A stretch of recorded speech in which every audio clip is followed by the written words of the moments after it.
Son las 6 de la mañana con 31 minutos, esto es Imagen Empresarial y está conmigo acá en el estudio y me da mucho gusto porque andas viajando mucho y eso te da una óptica global. Mi estimado Manuel Aguilar, socio director de Baker Tilly para México y América Latina. Gracias por estar aquí. Muchas gracias, Rodrigo, y a tu auditorio, muy buen día. Efectivamente, como dices, hemos estado ahí viajando bastante y pues muy interesante el contrastar las diferencias y a veces las similitudes entre pues, el resto de los países latinos y México. Claro, sí, porque me contabas ahora, bueno, pues estabas, por ejemplo, lo estamos conversando ahora, te llama la atención y que me lo digas también me llama la atención a mí, la infraestructura aeroportuaria, por ejemplo, de países como El Salvador, como Honduras, sí. Que bueno, pues son economías bastante más pequeñas comparadas con la de México, obviamente, pero pues sí llamar la atención, pues que han logrado, digamos, sí. desarrollar infraestructura. Sí, ¿no? definitivamente bien lo dices, llama la atención porque son países con bueno, a lo mejor unas tendencias políticas completamente diferentes y que sin embargo en ambos países ves que el gobierno y la sociedad en general, en su conjunto, han decidido apostarle a la infraestructura, a tener una cara amigable al exterior y es un común denominador, ¿no? de los dos. Claro, Sí. y te decía, bueno, obviamente a nivel mundial lo que se observa de El Salvador, pues es la capacidad que tuvo para corregir, digamos, el tema de la inseguridad, que obviamente es un flagelo para México. Yo creo que cuando el presidente de El Salvador decía, bueno, pues yo les ayudo, la escala no tiene punto de comparación en términos de las dinámicas que da la escala, ¿no? Porque, sí. pues, un territorio, digamos, si no lo digo con... pues son distintos tamaños, de hecho tiendo a pensar de viajar también en algunos países, pues que las unidades políticas más pequeñas son más fácilmente arreglables, ¿no? Y cuando tienes países muy grandes, como es el caso de México, tienes zonas muy dinámicas, muy funcionales y otras que simplemente no lo están, y eso en el conjunto de una nación pues lo puede volver complicado. Entonces arreglar el tema de inseguridad como lo plantea Bukele en México. Tienes ahí un punto, es un país muy densamente poblado, no tiene los espacios ni las extensiones que tiene México y eso de alguna manera puede facilitar las cosas. Y justamente como lo mencionas, y para empezar aquí con lo que quería comunicar esta mañana, es que justamente el tema de inseguridad y de crimen es uno de los 5 factores que preocupan hoy por hoy a las empresas en México. Con base a estudios que hemos hecho internamente aquí en la firma, y el segundo es muy paralelo, el tema de incertidumbre regulatoria y política que hay en el país. Tercero es la falta de capital humano, la escasez de talento y la retención del mismo. La parte también de lo que es cómo va a impactar la tecnología, los negocios. Es algo que hemos reflexionado en Baker Tilly. A nivel board global tenemos no nada más cómo impacta la profesión nuestra o a los servicios que prestamos, sino que va a ser un gran cambio para todos los negocios. Sí, profundo, transversal. ¿Y cuál sería el quinto? O sea, ya vimos inseguridad, falta de certeza regulatoria. Este quinto no lo habíamos visto al inicio, este ejercicio lo hacemos trimestralmente, al cierre de al inicio del año. El que no nos aparecía, que ya está apareciendo, es el tema de volatilidad cambiaria e inflación, que pues sí preocupa a las empresas y empresarios por la parte de cómo planear flujos de caja, la parte de inversiones y demás, pues, obviamente tipos de cambio. Sí, porque ahora 18,86 y si uno ve el marco de referencia y dices, a ver, incertidumbre global, esta intervención de Estados Unidos en Irán, pues tendría que haber, la última vez que había habido nada más un primer ataque de Israel a Irán de una magnitud bastante menor, el tipo de cambio, te acordarás, se movió bastante. Sí. Y ahora eso. Obviamente hay una debilidad del dólar global, que eso en parte explica. Pero además, bueno, pues ciertos grados o signos de interrogación en la relación México-Estados Unidos vinculados a la renegociación del TEMEC finales de septiembre, principios de octubre, de acuerdo a lo que dice el secretario de Economía. En la parte, obviamente, que tiene que ver con la seguridad y la presión que eso toca a México en términos de fentanilo y migración. Mucha atención en esa relación bilateral, un crecimiento ralentizado y de repente uno ve el tipo de cambio y pues es sorprendente, ¿no? 18 pesos con 86 centavos. Entonces, ¿cómo planear cuando, pues con ese marco de referencia uno pensaría que el tipo de cambio estaría en otro lugar?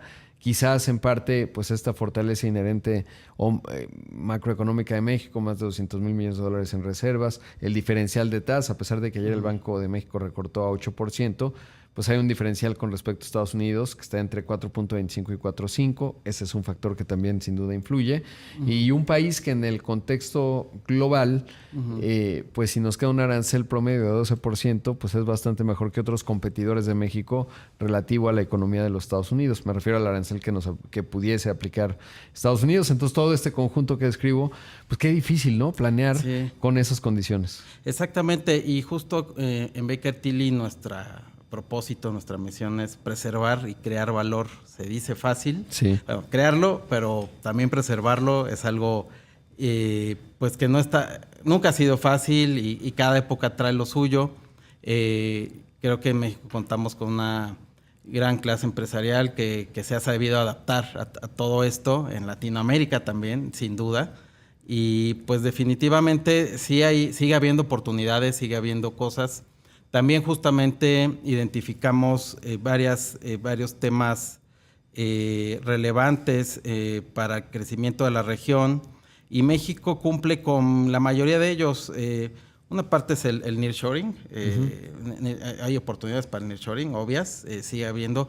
No es el nearshoring que esperábamos hace un año, hace 6 meses, va a cambiar definitivamente y es como dicen los americanos, un moving target, pero definitivamente la oportunidad está ahí. La transformación digital de los negocios, como te decía, es impactante y pues no solamente en lo que hacemos como firma, sino hacia afuera con todas las empresas. No va a haber, la forma en que hacemos las cosas va a cambiar radicalmente en los próximos meses, años. La parte de energía, recursos naturales renovables, energías renovables, también México cumple con ese potencial para el crecimiento. Lo que pude ver en esta semana que estuve en Centroamérica es mucha inversión también de parte sobre todo de los chinos, ahí ¿verdad? de China, está entrando fuerte. Ahí en renovables.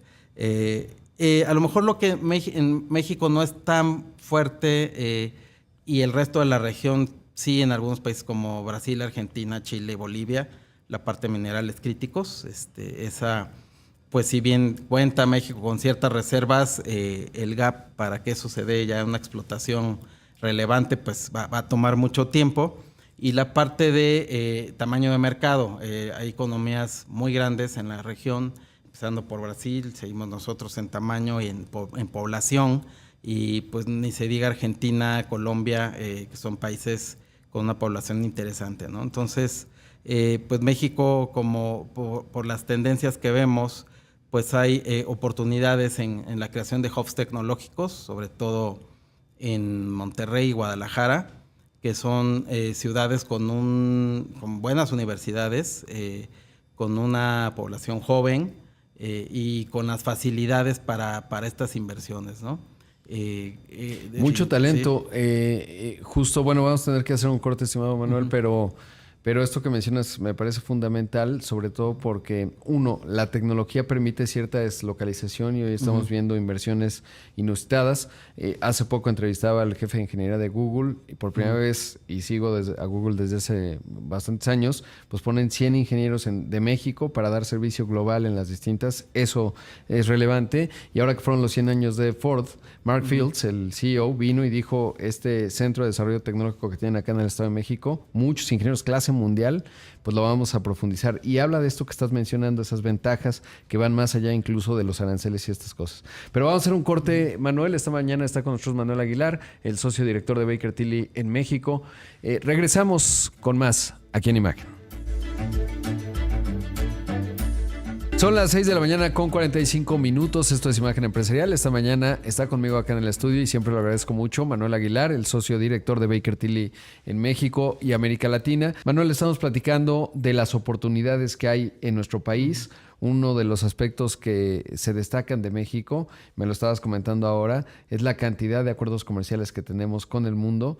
Es un país, por ejemplo, ahora que mencionábamos pues las economías grandes que hay en la región. México, obviamente Brasil es más grande que México, pero cuando uno analiza el entorno de operación de Brasil versus México, hay ventajas y desventajas, pero una cosa que tiene nuestro país es que somos un país muy abierto hacia el mundo y eso te da una agilidad para hacer negocios, no solo en un mercado grandote como es este de 130 millones de habitantes, sino pues además mucha interacción con el resto del mundo. Y Brasil tiene una dinámica un poco diferente, mucho más proteccionista. ¿Por qué? Porque tiene un mercado más grande y han apostado por una senda un poco diferenciada con respecto a México. Sí, no, completamente. Han sido modelos de desarrollo diferentes.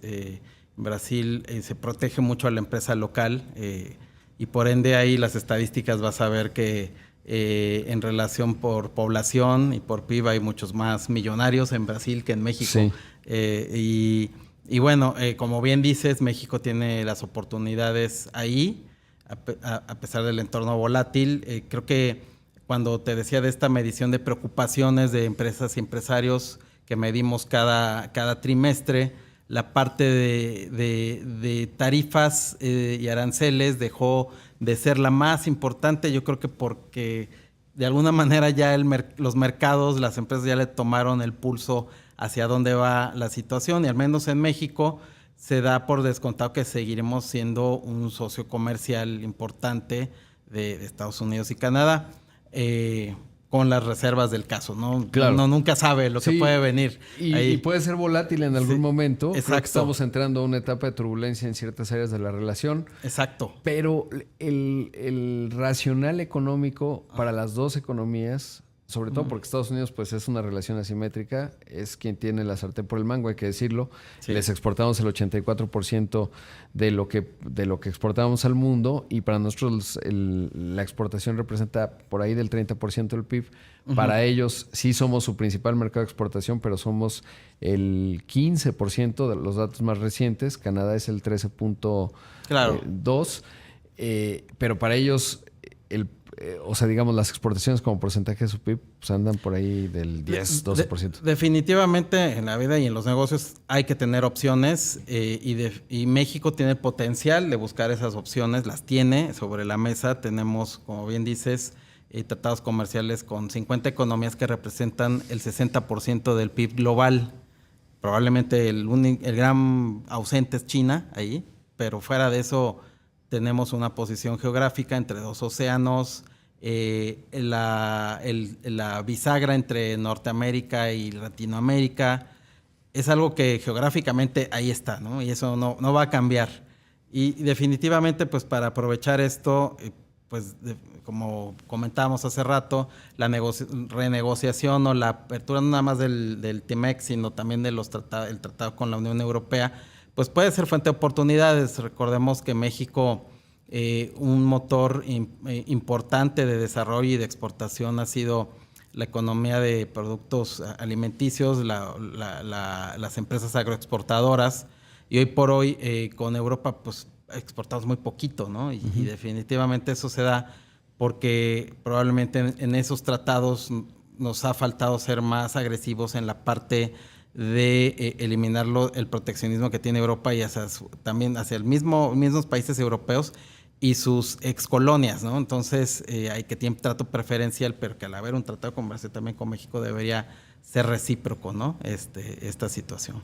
Claro, y sobre todo, y mencionas algo muy relevante, pues ahora viene, por ejemplo, el 8 de julio, el ver si Donald Trump, es que no me acabo de perder, 8 o 9 de julio, cuando entran los aranceles supuestamente de Donald Trump, cuando los emplazó hacia Europa, que está ahí la posibilidad de 50%, y en ese sentido, bueno, pues ahí México se convierte en una alternativa. De hecho, en la reunión que tuvo la presidenta en el contexto del G7 allá en Canadá, pues se mandaron buenas señales en términos de decir, bueno, pues hay otras opciones en la vida. Claro, en los números absolutos pues no está necesariamente fácil, pero es una realidad, digamos, esta posibilidad en donde el mundo pues puede encontrar en México un lugar interesante, un mercado grande, pero además pues una posición relevante. Claro, Todo esto está en el aire relativamente, en tanto no tengamos ya la certeza total de cómo queda renegociado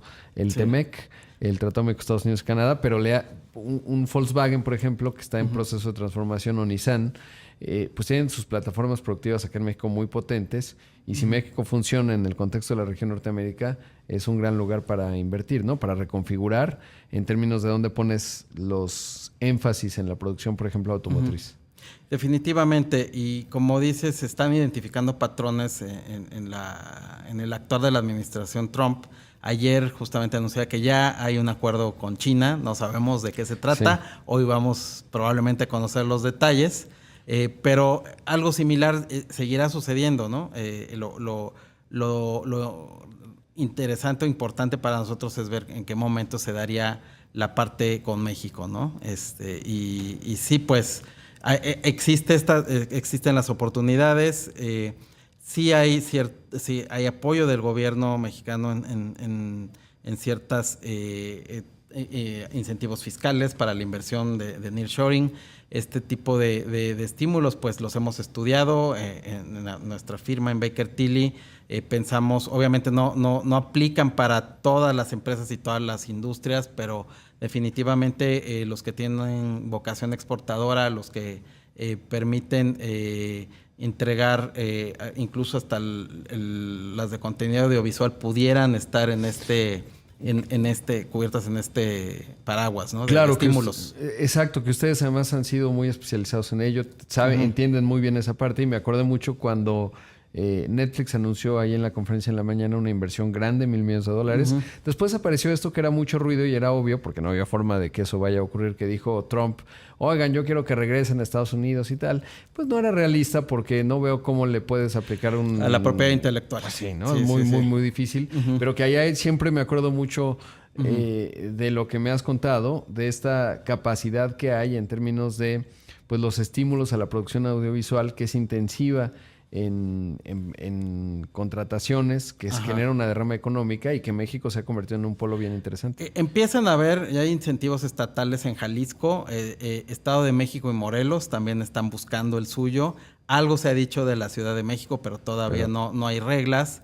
Pero sí, y más allá de los incentivos, México cuenta con una capacidad instalada y un talento que no tiene par en el resto de Latinoamérica, lo tengo que decir, porque es así, en términos de técnicos, productores, creativos, y aparte la cultura mexicana es de las 5 culturas más influyentes del mundo, y lo cual es un atractivo.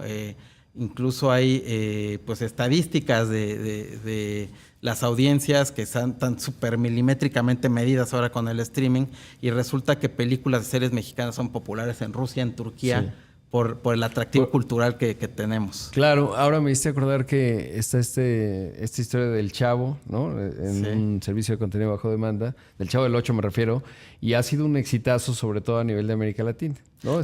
Todos los taxistas a donde llegues de la TAM te preguntan por el Chavo del 8. O Juan Gabriel, ¿no? Siempre digo que hay dos. O Vicente Fernández. Sí. Así es, pero pues que se han vuelto icónicos. Las bioseries. Y que habla de esta potencia cultural que tenemos, ¿no? Que es importante entenderlo. Pues Manuel, como siempre, un gusto. Creo que es una plática fascinante, sobre todo por la visión global que nos traes, ahora regional, en términos de lo que te ha tocado ver y estas ventajas.